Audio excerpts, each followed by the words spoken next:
Hello प्यारे बच्चों, मैं अनंत आज फिर एक नए वीडियो में आपका स्वागत करते हैं। बच्चों हम बात कर रहे हैं मोस्ट इम्पोर्टेंट टॉपिक। क्या चल रहे थे हमारे? मोस्ट इम्पोर्टेंट टॉपिक हमारे चल रहे थे। आज जो हम बात करेंगे वो टॉपिक हमारे पास है कि अनंत विस्तार की एक समान आवेशित समतल चादर के निकट विद्युत क्षेत्र की तीव्रता, यानी कि हमारे पास कोई प्लेन शीट होगी, उस प्लेन शीट के कारण आर डिस्टेंस पर कोई पॉइंट पी है, उस पॉइंट पर हमें क्या निकालनी है? इंटेंसिटी ऑफ इलेक्ट्रिक फील्ड निकालनी होगी। ठीक है, देखिए कैसे निकालें। सबसे पहले हमें क्या करना पड़ेगा? सबसे पहले हमें एक प्लेन शीट माननी पड़ेगी। क्या माननी पड़ेगी? एक प्लेन शीट माननी पड़ेगी। ये हमारे पास क्या है? प्लेन शीट है। ये क्या है? हमारे पास एक प्लेन शीट है जो कि इनफाइनाइट, इसका एरिया कितना है? इनफाइनाइट है, हमें पता नहीं है। ठीक है भाई। और ये जो शीट है हमारे पास, ये क्या है? पॉजिटिव चार्ज है, यानी कि इस पर प्लस क्यू आवेश एक समान रूप से क्या है? वितरित है। इस प्रकार से पॉजिटिव चार्ज इसके ऊपर एक समान रूप से क्या है? वितरित है।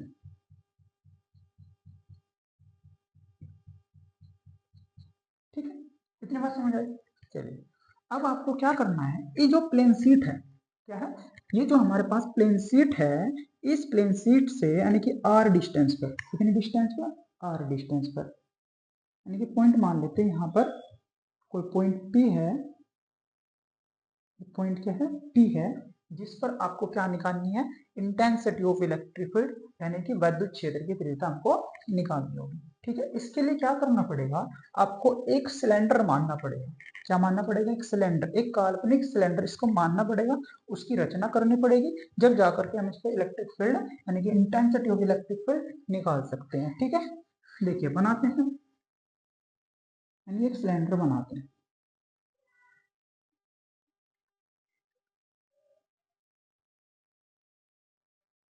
ये केवल क्या है? काल्पनिक पृष्ठ बनाएंगे। क्या बनाएंगे? काल्पनिक पृष्ठ बनाएंगे।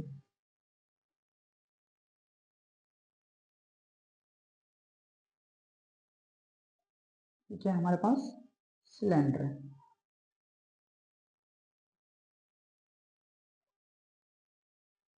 ये क्या है हमारे पास? सिलेंडर है। ठीक है भाई।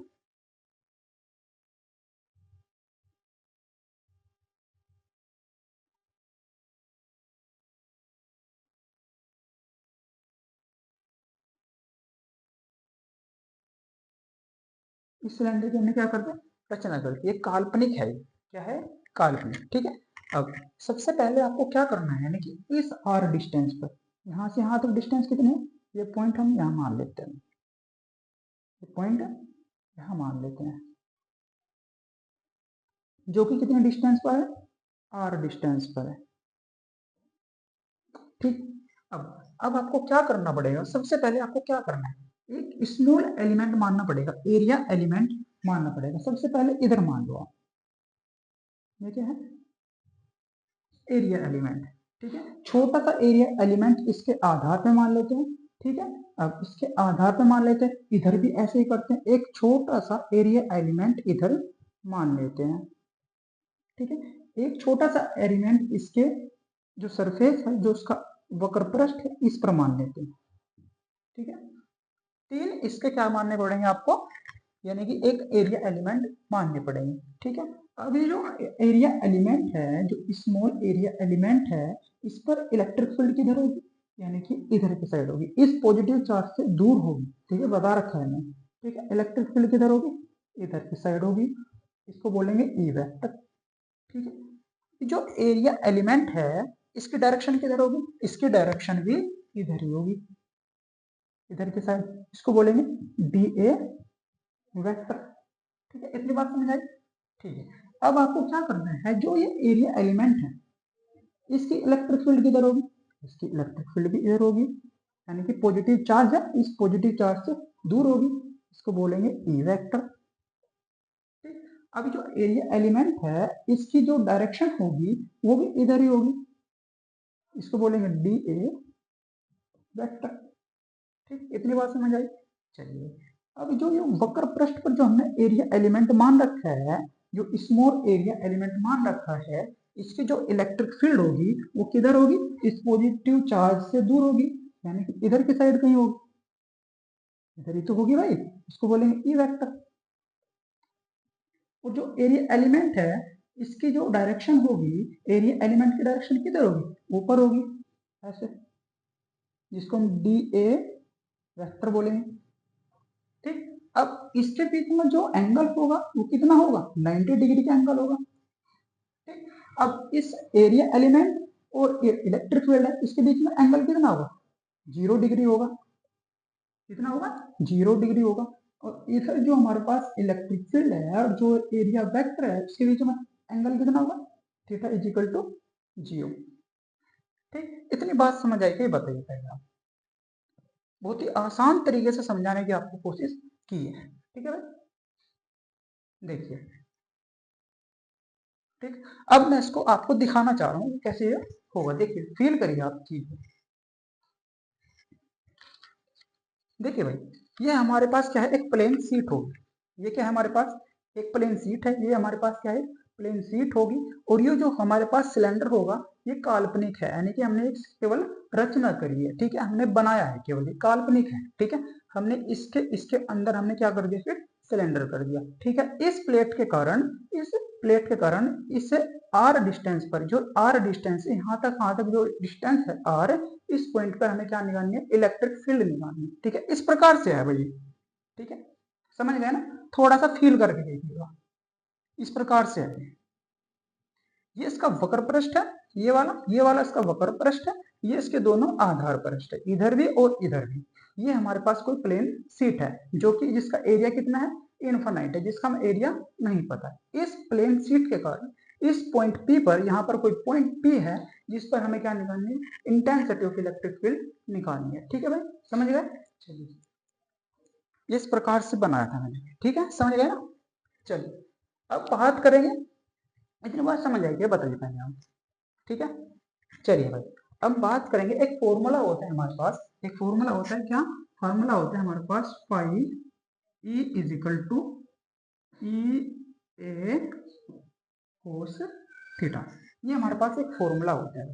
ठीक, ठीक है, अब हमें क्या करना है, पहले ये जो सूक्ष्म एलिमेंट है उसके लिए निकालो, फिर इस सूक्ष्म एलिमेंट के लिए निकालो, फिर ये जो वक्र पृष्ठ है उसके कारण निकालो। क्या निकालना है, इंटेंसिटी ऑफ इलेक्ट्रिक फील्ड। ठीक है, देखिए कैसे निकालेंगे, फाई ई किसके लिए निकाल रहे हैं, सूक्ष्म के लिए निकाल रहे हैं, तो हम यहाँ पर लगा देंगे डी। ठीक है, यहाँ पर क्या लिखेंगे, ई इंटू ए इंटू क्या आ जाएगा, डी ए, क्योंकि जो एरिया है वो सूक्ष्म है, इसलिए हम डी ए कोस थीटा आ जाएगा। ठीक है भाई, अब ये इसका फॉर्मूला बनेगा। ठीक है, सबसे पहले आपको इसके कारण निकाल दो, इसके कारण ये हो जाएगा वक्र पृष्ठ है, और प्लस इसको लिख देंगे वक्र पृष्ठ, वक्र पृष्ठ। ये क्या है, हमारा वक्र पृष्ठ नहीं है, ये आधार पृष्ठ है। क्या है, आधार पृष्ठ, आधार आधार पृष्ठ, यानी कि आधार पृष्ठ ये वाला, ये क्या है, आधार पृष्ठ है। ठीक है, प्लस अब इसके कारण निकाल दो, ये भी तो आधार पृष्ठ ही है। हम क्या करेंगे, ये भी आधार पृष्ठ है, ये भी आधार पृष्ठ है, इसको दो बना देंगे, यानी कि इसको 2 से मल्टीप्लाई कर देंगे, क्योंकि दोनों सेम है, ये भी है, ये भी दोनों सेम है, तो 2 से क्या कर देंगे, मल्टीप्लाई कर देंगे। अब ये जो बचा है, ये छोटा सा जो एरिया एलिमेंट बचा है, इसको ले लो। क्या करना है, ई ए कोस थीटा। ये क्या है, ये हमारे पास क्या है, वक्र पृष्ठ है, वक्र पृष्ठ, वक्र पृष्ठ। ठीक है, ये क्या है हमारे पास, वक्र पृष्ठ है। समझ गए इतनी बात। पहले मैं क्या किया, जो एरिया एलिमेंट है, स्मॉल एरिया एलिमेंट है, ये हमने इसके लिए ले लिया, एक ये इधर है, तो हमने क्या कर दी, 2 से मल्टीप्लाई कर दी। ठीक है, अब ये जो प्लस है, प्लस क्या करना हमें, जो वक्र पृष्ठ है, अब इसके लिए भी ले लो, इसके लिए क्या लिया, ई ए कोस थीटा। ये हमारे पास क्या है, वक्र पृष्ठ है। ठीक है, चलिए, तो आपको क्या करना है, इस थीटा की वैल्यू लिखनी है। क्या करनी है आपको, थीटा की वैल्यू रखनी है। लिखेंगे D phi E is equal to two E D A cos theta, यानी कि आधार पृष्ठ का ये भी आधार पृष्ठ है, ये भी आधार पृष्ठ है, दोनों का कोण कितना है, कोण बराबर कितना है, 0, तो थीटा की वैल्यू कितनी रख देंगे, 0 रख देंगे, ठीक, plus E A cos theta, और यहाँ पर थीटा की वैल्यू कितनी है, यहाँ पर 0 रख देंगे भाई, कोस 0, ठीक है। यहाँ पर थीटा की वैल्यू कितनी है, 90 डिग्री है, ये आधार वक्र पृष्ठ है ना भैया, ये वक्र पृष्ठ है, इलेक्ट्रिक फील्ड और हमारे पास जो एरिया एलिमेंट है उसकी जो डायरेक्शन है उसके बीच का एंगल कितना है, 90 डिग्री, तो थीटा की वैल्यू क्या रखेंगे, 90 डिग्री, यहाँ पर हम क्या रख देंगे, 90 डिग्री एंगल रख देंगे, ठीक है भाई। हमने क्या किया, हमने जो आधार पृष्ठ था, आधार पृष्ठ जो एंगल बना हुआ है यहाँ पर 0 डिग्री है, तो हमने कोस 0 रख दिया, यहाँ पर क्या रखा, कोस 90 रख दिया, क्योंकि यहाँ पर कितना कोण बना हुआ, 90 डिग्री का कोण बना हुआ, यहाँ पर हमने क्या रख दिया, 90 डिग्री, ठीक है। इतनी बात समझ आई क्या आपको, बताओ। अब आपको क्या करना है, लिखेंगे D phi E is equal to 2e D A, cos 0 की वैल्यू कितनी होती है, कोस 0 की वैल्यू होती है 1, तो 1 से मल्टीप्लाई कर देंगे, बचेगा क्या, ये, और प्लस कोस 90 की वैल्यू कितनी होती है, 0, तो कोस 90 की वैल्यू 0, तो ई ए मल्टीप्लाई 0, ये तो पूरा 0 हो जाएगा, तो D phi E is equal to 2e D A आ जाएगा। कितनी बात समझ आएगी ये बताइए भैया, ठीक है। चलिए, ये तो हमारे पास जो निकला, जो इलेक्ट्रिक फ्लक्स हमारे पास निकला, ये तो हमारे पास इस सूक्ष्म एलिमेंट के कारण निकला, और इस सूक्ष्म एलिमेंट के लिए कारण निकला, और इस सूक्ष्म एलिमेंट के कारण निकला, हमें तो पूरे सिलेंडर के कारण निकालना है। इसके लिए निकालने के लिए क्या करना पड़ेगा, इसके लिए हमें निकालना पड़ेगा, यानी कि इसका हमें क्या करना पड़ेगा, इसका इंटीग्रेशन करना पड़ेगा, लिखेंगे पूरे पृष्ठ के लिए, पूरे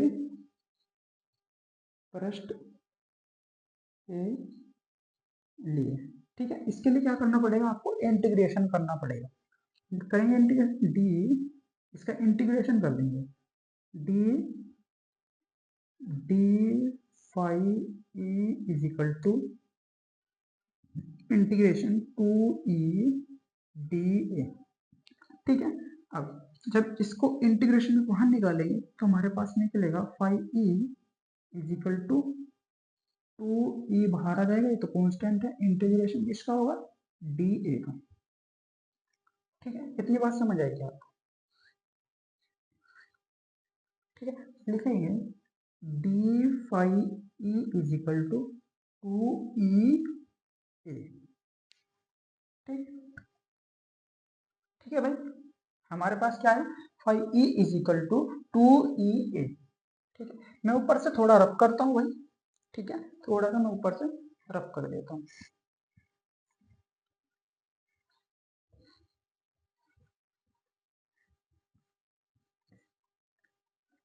अब लिखेंगे, लिखेंगे गॉस की परमें से, क्या लिखेंगे, गॉस की परमें से, गॉस की परमें से, गॉस की परमें क्या कहती है, गॉस की परमें थी 5e is equal to Q upon epsilon naught, ये क्या किया हमारे पास, गॉस की परमें थी। अब इस 5e के स्थान पर क्या रख दोगे आप, क्यू अपॉन एप्सिलॉन नॉट, यानी कि इस 5 के स्थान पर क्या रख दोगे, 5e के स्थान पर, इसके स्थान पर रखेंगे Q upon epsilon naught is equal to, ये जो क्यों आ जाएगा, 2e ए, ठीक है। अब आपको क्या करना है, हमें तो इस e की वैल्यू निकालनी है, बस e को निकाल दो यहाँ से, e इज इक्वल टू इसके अपॉन में आ जाएगा, बचेगा हमारे पास क्या, e upon 2 epsilon nought into A, ये तो आएगा भाई, क्योंकि हमें तो e की वैल्यू निकालनी है, जो 2 है और a है इसके अपॉन में आ जाएगा, ठीक है। तो हमारे पास ये निकाल के आ जाएगा हमारे पास। अब लिखेंगे हमारे पास सिग्मा बराबर क्या होता है, सिग्मा बराबर होता है क्यू अपॉन ए, क्या होता है, सिग्मा बराबर क्यू अपॉन ए होता है, ठीक है। नीचे से थोड़ा रब करता हूँ, ठीक है भाई, चलिए। अब ये जो सिग्मा बराबर sigma is equal to Q upon A है, अब ये जो है ना हमारे पास Q upon A, Q upon A, इसके स्थान पर क्या रख दोगे आप, सिग्मा रख दोगे ना भाई, इसके स्थान पर क्या रख दोगे, सिग्मा। तो यानी कि हमारे पास जो आएगा E इज इक्वल टू इस क्यू अपॉन ए के स्थान पर क्या रख दोगे, सिग्मा, यानी कि सिग्मा अपॉन जो बचा ये लिख दीजिएगा 2 एप्सिलॉन नॉट, 2 एप्सिलॉन नॉट। यही हमको क्या करना था भाई, निकालना था, ठीक है, ये हमको निकालना था, न्यूटन प्रति कूलम, ठीक है भाई। अब ये क्या है, हमारे पास इलेक्ट्रिक फील्ड आई है पॉइंट पी पर, किस पॉइंट पर, इस पॉइंट पी पर इलेक्ट्रिक फील्ड आई है इस प्लेट के कारण, यानी कि जो हमारे पास ये सीट है, ये जो हमारे पास प्लेन सीट है, इस प्लेन सीट के कारण पॉइंट पी पर जो हमारे पास इलेक्ट्रिक फील्ड आई है वो कितनी आई है, इतनी आई है, यानी कि इंटेंसिटी ऑफ इलेक्ट्रिक फील्ड जो आई है वो E is equal to sigma upon 2 epsilon naught, ठीक है। ये टॉपिक हमारे पास यहीं पर क्या हो जाता है, समाप्त हो जाता है। अगर आपको हमारी वीडियो अच्छी लगी हो तो लाइक और शेयर भी कर दिया करो भाई, ठीक है। मिलते हैं नेक्स्ट वीडियो में।